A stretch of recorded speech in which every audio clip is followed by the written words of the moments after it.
Bismillahirrahmanirrahim. Assalamualaikum warahmatullahi wabarakatuh. Anak-anakku sekalian, Ibu menanyakan dulu kabar hari ini. Siap menerima pembelajaran dari Ibu? Oke. Sebelum kita memulai pembelajaran, marilah kita sama-sama berdoa. Semoga ilmu yang kita dapat hari ini bisa bermanfaat. Berdoa, disilahkan.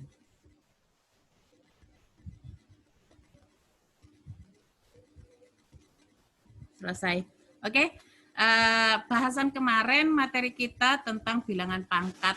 Bilangan pangkat itu apabila memiliki nilai pecahan, maka nilai bilangan pangkat itu akan berubah menjadi bilangan akar.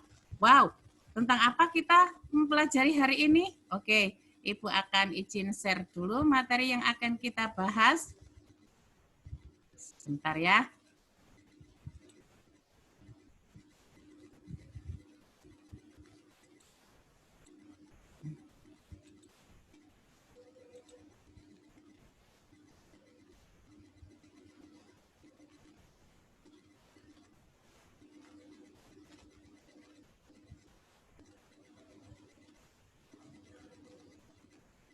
Sudah sampai sini bahasan kita, bentar ya. Ini harus ke atas dulu sehingga kita tahu dari awalnya. Oke.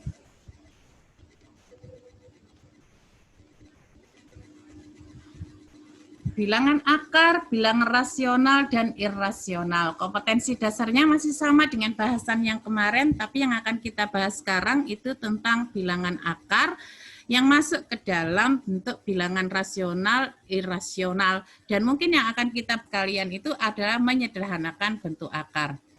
Apa sih bilangan akar itu?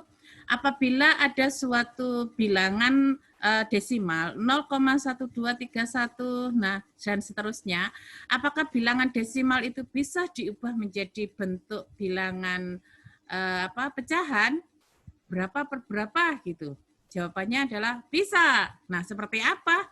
Dan ada juga bilangan akar 2. Akar 2 itu berapa sih nilainya? Nah, sekarang akan kita bahas tentang bilangan rasional dan bilangan irasional. Kita tahu bahwa pembelajaran di kelas 7, bilangan itu kan ada macam-macam, bilangan bulat, bilangan pecahan, bilangan desimal, bilangan rasional, irasional, bilangan real. Dan yang kita bahas ini tentang bilangan rasional maupun irasional. Definisi atau pengertian dari bilangan rasional itu adalah bilangan yang dapat dinyatakan dalam bentuk A per B. Itu definisinya, pengertiannya. Jadi kalau ada suatu bilangan bentuknya A per B, di mana bilangan A atau B itu masuk bilangan, termasuk bilangan bulat, dan nilai penyebut B tidak boleh sama dengan 0, maka itu nanti tergolong ke dalam bentuk bilangan rasional. Mana saja? Coba Ibu berikan contoh seperti ini. 1/4 pecahan kan? Nah, ini bisa diubah menjadi bentukan lain karena 1/4 itu kan bentuk A per B. Diubah menjadi bentuk desimal 0,25. Bagaimana caranya? Disamakan penyebutnya menjadi angka 100 ya. Berarti 100 dibagi 4, 25. Karena dibagi 100, maka 0,25. Pembelajaran kelas 7, ayo diingat kembali. 1/8. Itu nilainya 0,125. Sama seperti tadi penyebutnya dibuat menjadi angka kelipatan 10, 100, 1000, dan seterusnya sehingga nilainya 0,025. Sekarang kebalikannya, bilangan irasional itu apa?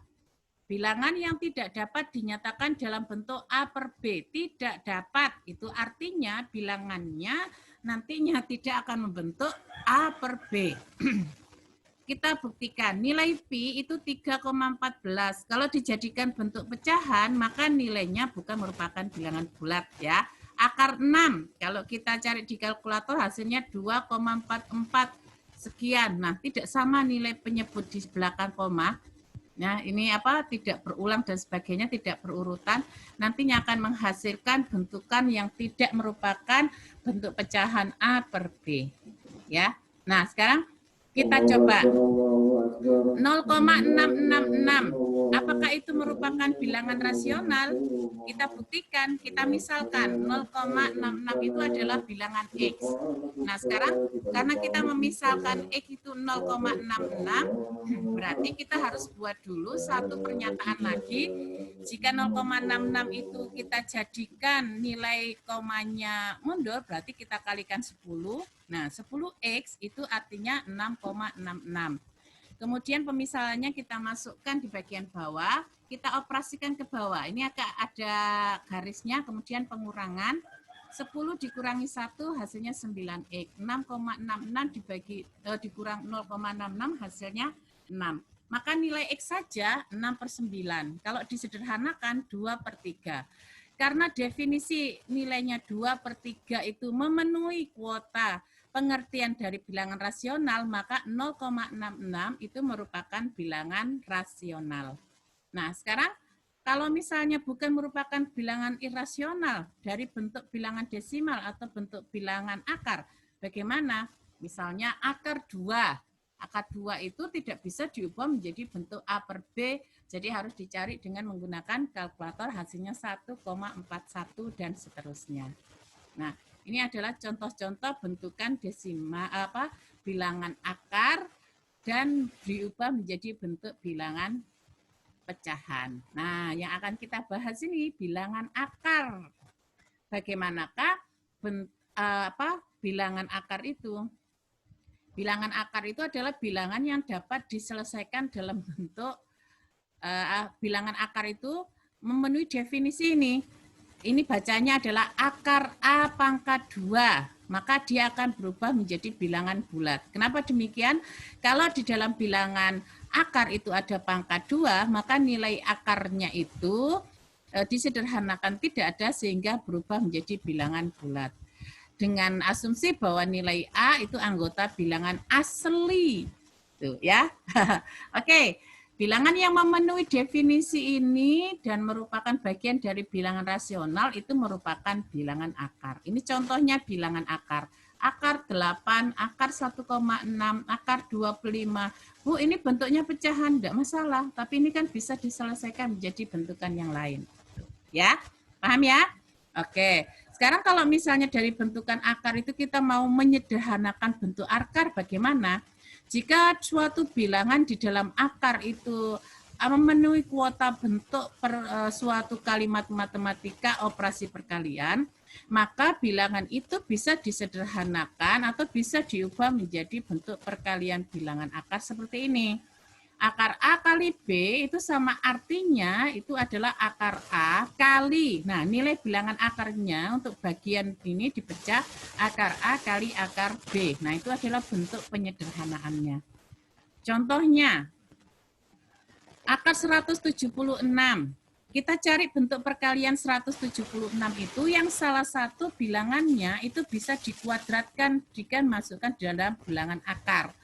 Ibu memilih akar 16 kali 11. Kalau dipecah akar 16 kali akar 11. Akar 16 itu 4 kali 4. Bilangannya sama. Ada 2 kan? Berarti 4 pangkat 2. Karena berpangkat 2 maka dia bisa berubah menjadi bilangan bulat 4. Karena bilangan 11 tidak masuk ke dalam bilangan kuadrat berarti berada di dalam akar. Maka hasilnya 4 akar 11. Sama halnya kalau akar 135. Cari perkalian menghasilkan 135 yang salah satunya bentuknya bisa dikuadratkan bilangannya, yaitu 9. 9 kali 5 adalah bilangan bulat 3 menjadi bilangan bulat ini. Jadi hasilnya 3 akar 15. Sekarang kita masuk ke dalam AKM. Nah, ada stimulusnya seperti ini. Di dalam ruang kelas itu biasanya bentuknya persegi atau persegi panjang kan? Nah, menurut peraturan menteri kalau ukurannya itu memang disesuaikan dengan ukuran bahwa setiap siswa itu harus memiliki ruangan tersendiri untuk dia, itu adalah akar 4. Berapa akar 4? 2 meter persegi, pangkat 2 ini ya, untuk setiap siswa. Tujuannya apa?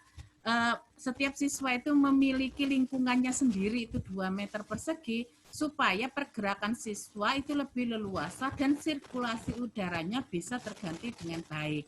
Nah, kapasitas di dalam ruang kelas itu biasanya berjumlah akar 400 sampai 32 siswa. Berapa akar 400? 20. Berarti mulai 20 sampai 32 di dalam ruangan itu. Nah, suatu kelas A, suatu siswa di kelas A, di SMP A itu memiliki jumlah siswa 0,32 per 100. Komanya mundur menjadi jumlah kelas, jumlah siswanya jadi 32 siswa yang menempati meja dan kursi tersebut. Sekarang, apabila pernyataannya seperti ini, ukuran luas minimal untuk kelas berbentuk persegi itu berapa meter? Kalau persegi panjang berapa meter? Kalau ukurannya kelas itu diberi keramik dengan berukuran 100 dibagi 2, berapa berat 100 bagi 2? 50 ya? 50 kali 50 cm, berarti ada perlu keramik berapa untuk membuat keramik dalam ruangan itu? Kalau ditambahkan papan gipsum di bagian atasnya dengan ukuran akar 64.400, 64 itu 8 pangkat 2 berarti 80 kali 80, berapa papan gipsum yang diperlukan? Nah, coba pasangkan setiap pernyataan ini dengan pilihan jawaban di sini. Coba kita bahas dulu ya. 1. Nih, kelasnya kan berjumlah 32 siswa, jadi karena setiap siswa itu mempunyai satu ruangan tersendiri, lingkungan tersendiri 2 meter persegi, maka 32 kali 2 ada 64 meter persegi. Nah, karena jumlah luasnya itu 64 meter persegi, maka kalau misalnya dibuat ukuran, berapa ukuran kelas itu nilai panjang dan lebarnya? 8 kali 8. Kalau persegi panjang, ukurannya berbeda lagi, yaitu 9 kali 7,2, hasilnya 64,8, mendekati 64 ini kan. Nah, sekarang apabila kelas itu direnovasi, kemudian jika kelasnya berbentuk persegi, ukurannya 50 kali 50 cm, atau kalau dijadikan meter itu 0,5 dikali 0,5, ingat bahwa ukuran panjang dan lebar tadi 8 kali 8, berarti panjangnya 8, lebarnya 8, maka ukuran keramiknya yang diperlukan, ukuran panjangnya 8 kali 0,5 ada 16, lebarnya 8 kali 0,5 ada 16, berarti banyak minimal keramik yang diperlukan 16 kali 16 buah. Kalau misalnya gipsum papan plafonnya ukurannya 80 kali 80 tadi ya, kalau dijadikan itu satuan senti, kalau dijadikan satuan meter jadi 0,8 kali 0,8. Tadi ukurannya 8 kali 8 meter persegi, maka 8 dibagi 0,8 ada 10, kemudian lebarnya 8 dibagi 0,8 ada 10, jadi yang diperlukan 10 kali 10. Jadi kita bisa membuat pasangannya. Ukuran kelasnya yang mana jawabannya? 8 kali 8. Ukuran minimal untuk persegi panjang berapa? 9 kali 7 akar 2. Sama dengan jawaban tadi ya. Kemudian kelasnya 100 per 2 berarti 50 kali 50 perlu 10 kali 10. Nah, ini bentuknya 0,1 kali 10. Bentukan lainnya ya. Kemudian 6.400 berarti 80 kali 80 perlu 32 per 2. Berapa? 16 kali 16. Nah, semoga bisa menerima materi yang Ibu sampaikan hari ini. Sekian materi hari ini. Assalamualaikum warahmatullahi wabarakatuh.